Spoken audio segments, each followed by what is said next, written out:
Selamat siang, saya Akbar, saya dari Universitas Muhammadiyah Jakarta.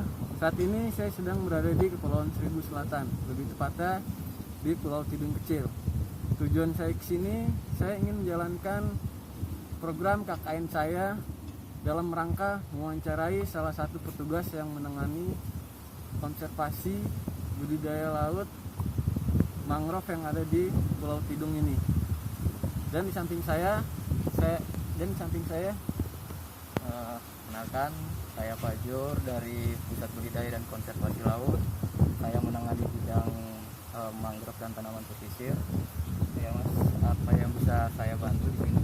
Baik Pak, jadi saya mau bertanya, apa sih pohon mangrove? Pohon mangrove itu pohon yang seperti apa sih Pak? Saya jelaskan dikit ya tentang mangrove. Mangrove ini tanaman yang hidup di antara pasang surut air laut. Dia juga bisa hidup di lumpur. Jadi tanaman ini kita sebut itu juga tanaman bakau. Iya. Lalu pohon mangrove ini ada berapa jenis sih Pak di Pulau Tidung ini? Kalau di kita ini kita budidaya atau pembibitan itu ada 3 jenis. Yang pertama itu jenis Rhizophora stilosa, yang kedua ada jenis Rhizophora apiculata, dan yang ketiga ada di sebelah sana itu jenis Rhizophora micronata. Kira-kira dari beberapa jenis ini Pak, itu bisa tingginya bisa sampai berapa meter ya Pak? Kalau untuk rata-rata di sini tingginya itu 5 sampai 10 meter. Kalau Rhizophora stilosa itu rata-rata itu 5 sampai 10 meter. Yang di Pulau Tidung Kecil kebanyakan itu yang sekarang yang banyak di sini itu yang udah gede-gede itu ada jenis ini Rhizophora stilosa. Kita sementara juga mau pengembangan Rhizophora apiculata sama Rhizophora micronata. Jadi Pak, ini kan bibit-bibit mangrove ya Pak. Kenapa bibit-bibit mangrove ini nggak ditanam langsung di pesisirnya langsung gitu Pak? Kenapa harus di darat ya? Jadi gini, kalau jenis ini kita sudah coba, karena pasir di sekitaran Pulau Tidung Kecil ini dia itu bergerak pasirnya, kalau ada pasang bergerak. Jadi kalau kita nancapin ini yang disebutnya itu dari sini waktu pertumbuhannya itu propagul itu sebelum munculnya daun atau disebut bibit ya. Jadi kita metik dari pohonnya itu dalam bentuk propagul, belum ada daun. Jadi kita nancapin langsung propagul, enggak ke polybag tapi ke alam langsung. Dia itu bisa tumbuh, tapi tingkat pertumbuhannya itu hanya gak nyampe 50%. Gitu. Karena di sini kan gelombangnya agak tinggi, pasang surutnya, terus ada banyak kiriman sampah dari daratan. Jadi kita kalau nanam langsung otomatis dicabut dia. Jadi tingkat pertumbuhannya itu juga terganggu.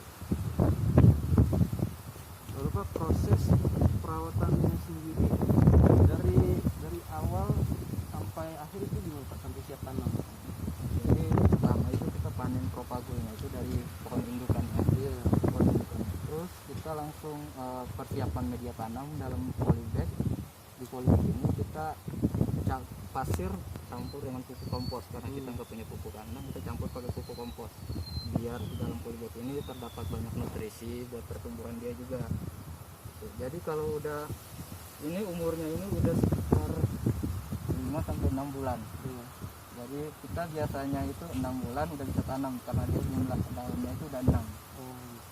Kalau daun 4 kita belum nanam, sampai daun 6 baru kita nanam.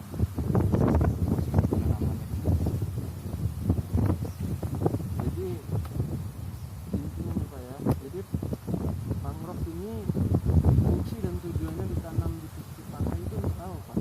Fungsi yang paling penting pertama itu untuk ekosistem pesisir itu dia itu mencegah abrasi. Mencegah abrasi itu dia urutan ketiga dari ekosistem pesisir. Yang pertama terumbu karang, yang kedua lamun, yang ketiga mangrove. Jadi mencegah abrasi agar pantai kita tidak terkikis gitu. Kalau untuk fungsi manusia juga, kalau kebanyakan sih mereka ngambilnya itu untuk bahan bangunan, untuk ada yang gunain untuk kayu bakar. Dan kita di sini karena kawasan konservasi kita larang itu semua. Jadi kita fungsinya itu untuk melindungi Pulau Tidung Kecil ini dari abrasi air laut.